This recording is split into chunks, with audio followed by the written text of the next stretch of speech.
Good morning, children. Let us start about our next part 4, chapter number 5, Legislature, Political Science of your book, class 11th. Till now we have studied about composition of parliament, its two houses, Lok Sabha, Rajya Sabha, and their functions, required condition to be elected as a member of Lok Sabha, Rajya Sabha. And today we are going to discuss very important topic, that is the functions of the parliament. I have divided these functions on different 6 parts. First is legislature parts, second financial parts, third judicial parts, and fourth one is control on the executive, and fifth one electoral parts, and sixth one is amendments in the constitution. As we know that it is very important organ, in direct way organ of the government in India. We can say that Indian Parliament is the supreme sovereign body of the government, but it is not 100% sovereign as it is in the British Parliament, because British Parliament as compared to Indian Parliament is more powerful because there is unitary form of government, but in India we have federal as well as unitary. That's why there are some differences in this, and in this first I will discuss about the legislature powers of the parliament. When we talk about the legislation, it means that how the acts are being made there, or the different type of laws are coming in this category. As we know that parliament has right to frame the laws for whole of the country. Whatsoever topics are given in union list, and this parliament frame laws under that. But in certain circumstances, parliament gets the right to the frame laws subject in the mentioned in the state list also as well.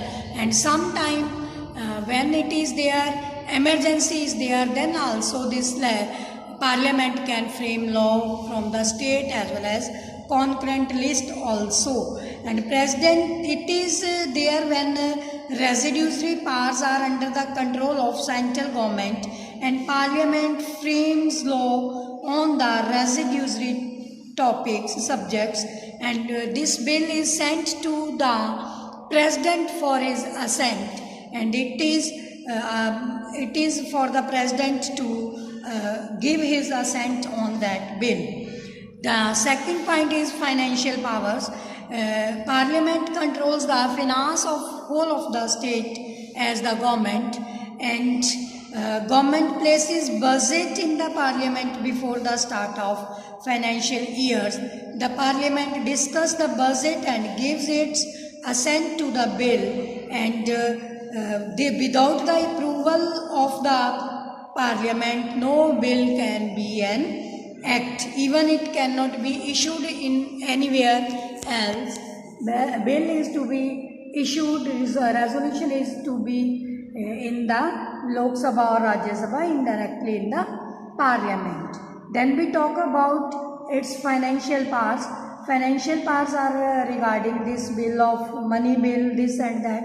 And then we talk about third one is judicial powers. Parliament exercise very important judicial powers also. Through this judicial powers, Parliament can remove the Vice President as well as the President through impeachment motion from his office. Not only this one, Parliament can remove the judges of the High Court and Supreme Court by passing the same impeachment motion in his house, both the houses.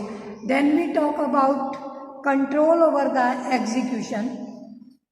Parliament and other ministers are taken from the parliament. Prime Minister and all the ministers that frame the cabinet, frame the council of the ministers. Then their members of the parliament can ask the ministers questions regarding the functioning and that administration, how it happened. And third one is the members of the parliament as well as the ministers are the responsible to the parliament for their actions as well as the policies. It may be positive or negative. And fifth one is electoral powers. Parliament has very important electoral powers also there regarding that elections. The elected members of the parliament, they participate in the election of president in the form of electoral college. As you know, president is elected by the electoral college, and that electoral college consists of all the members whosoever are they are elected for that electoral college from the parliament. And after that, vice president is also elected by the members of both house of the parliament. And very important regarding amendments. As the time passes, according to the need of the hour, we have to make some major amendment in the Constitution of India. And for making that amendments, for making those amendments, Indian Parliament, which can initiate any type of resolution for the amendment in the Constitution, and some provisions are there that Constitution can be amended only by the Parliament, and some provisions are there that sometime Parliament has to take the consent of state legislative assemblies also. But here point is to be noted that state legislative assemblies cannot independently introduce a resolution for the amendment of the Constitution. In this way, we have studied about different powers of Indian Parliament: legislature, financial, judicial, executive, electoral and amendment. And after studying this, we can imagine how important is the position of Indian Parliament in Indian administrative system. Indian Parliament enjoys very vast field of the powers, and it is very important institution. It represents the entire nation in front of whole of the world.